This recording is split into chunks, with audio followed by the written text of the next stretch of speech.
Փետրվարի 16-ից 19-ը Ավստրիայում կայանալիք եպիսկոպոսատ ժողովը կանխելու նպատակով իշխանությունը տարբեր քայլերի է դիմում, փորձում է խոչընդոտել, որպեսզի ժողովը չկայանա։ Այս պարագայում ինչ հնարավոր հակաքայլեր ունի եկեղեցին։ Եթե իշխանությանը հաջողվի խոչընդոտել Ավստրիայում կայանալիք եպիսկոպոսատ ժողովը, այլընտրանքային տարբերակներ ունի եկեղեցին, թե ոչ։ Եկեղեցու հակաքայլերի մասին որպես այդպեսին խոսելը անհնարին է, որովհետև մենք չգիտենք, թե ինչ գործողությունն է տասում դեր առջևում, կապված իշխանությունների գործառույթների հետ, բայց նման կերպ բացահայտ կերպով վարելով հակաեկեղեցական քաղաքականություն, պետական իշխանության չարաշահմամբ այդ բոլոր լեզվների օգտագործմամբ փորձել խոչընդոտներ ստեղծել ինչ-որ եպիսկոպոսատ ժողովի չեղարկման համար կամ Հայաստանում անցկացնելու համար նախաձեռնություններ ստեղծելու հարցում խստորեն դատապարտելի է։ Եկեղեցու քայլերը ներկային խոսել անհնար է, որովհետև մենք հենց չգիտենք իշխանության քայլերը ինչքանով են սկսված ու ինչքանով են սահմանափակվելու ըստ էության, դա համար մի քիչ անկանխատեսելի հարց է, էլի պատասխանը ենթադրում։ Կարգալույծ եղած եպիսկոպոս Արման Սարոյանը ոչ մի կերպ չի թողնում, չի հեռանում առաջնորդարանից։ Այս դեպքում խախտվում է թե եկեղեցու պետություն իրավունքները, քանի որ արդեն դատական իշխանությունն է խառնվել այս գործին եւ փորձում է պաշտպանել, այսպես ասած, Արման Սարոյանի շահերը։ Դուք ինչպես եք գնահատում այս ամենը։ Դատական նախ եւ առաջ դատական իշխանության անդրադարձը ընդհանրապես եկեղեցու գործունեության, եկեղեցու հոգևոր առաջնորդի որոշումներին ընդհանրապես հակասահմանադրական քայլ է դրանից այսքան ոչինչ ասել այլևս հնարավոր չէ։ Արման Սարոյանի գործողությունները իրավական տիրույթում ընդհանրապես որևէ գնահատական տալ չի կարող, բարոյական տիրույթում կարելի ասել, որ ամենավերջին քայլերին ակնում որպեսզի գործիքներից որը անիմաստ է։ Սանձի իշխանել դադարան ունենա թուղթ մանգալ, փաստ մանգալ, ինքը չի կարող մտնել օրհնության դաշտ, խորհրդի դաշտ։ Իսկ թե կարգ տալը, թե կարգից ազատելը ըստ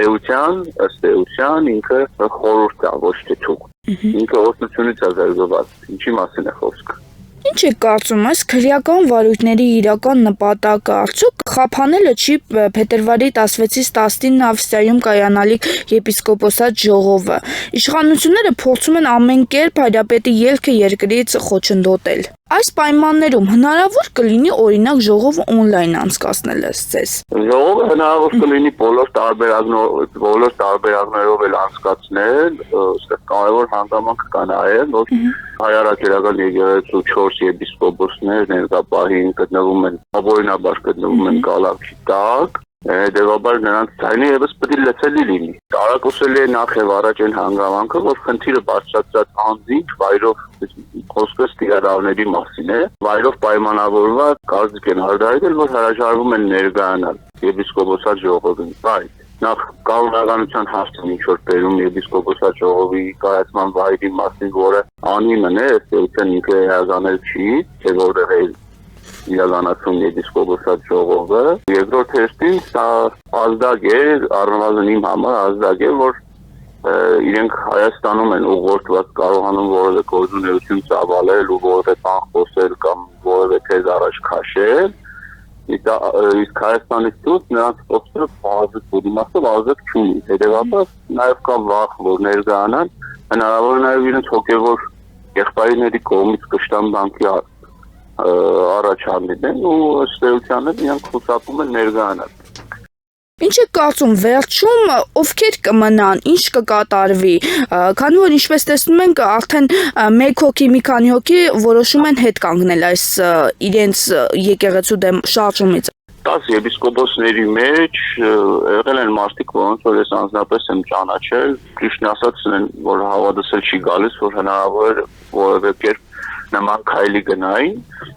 բայց այնուամենայնիվ ի սկզբանե հայտնի է բոլորիս, որ այն ինչ ծրագիր ունեն, ինչ օրակարգ որ ունեին իրագործելու, չի իրագործել։ Մասնավորապես ամեն ինչը արտահայտվում է Եկեղեցիներում շարունակաբար կանոնական ծիսակարգեր իրականացնելով, պատարագների դեպքում Գաֆար Հայրապետի անունը հիշադակելով, հնազանդությամբ ամենայն հայոց կաթողիկոսների հետ հնազանդությունը ոչ թե լրատվության կամ լրատվամիջոցների կամ ինչ-որ մի այլ վայրում դրա մասին խոսելն է, այլ ընդհանրապես գործունեության արդյունքում։ Ի վերջո նրանք հաշվետու են, ի վերջո Մայրաթորը նաև վարչական կառույց է, ունի իր կանոնակարգերը եւ այլն եւ այլն։ Եթե հնազանդ ես լիովին, եթե հնազանդ չես, ուրեմն հնազանդ չես բոլոր կողմերով։ Կար ժամանակահատվածում այդ ամեն ինչը բացահայտվեց ու արդեն կասկածը առաջացրեց, թե ինչու են այդ մարդիկ միացել Նիկոլ Փաշինյանին։ Հնարավոր է որոշակի ազդեցություններ, կոմպրոմատներ եւ այլն, որոնք հետագայում ոչ թե ուղղակի հիմնավոր կասկած էին, այլ կարելի ասել փաստ։ Ըստ էության յուրաքանչյուրի վերաբերյալ, քանի որ թե ժամանակին նրանց կողմից էր խոսվել, թե հետագայում ինչ-որ բաներ բարձրացին։ Ով կմնա, թե ով չի մնա, կդժվարանամ պատասխանել, որովհետև դա մարդկային համոզմունքների մասին է խոսում, բայց նրանց մեջ կան հոգևորականներ, ովքեր բազմիցս թե նեղ անձնական խոսակցությունների մեջ, թե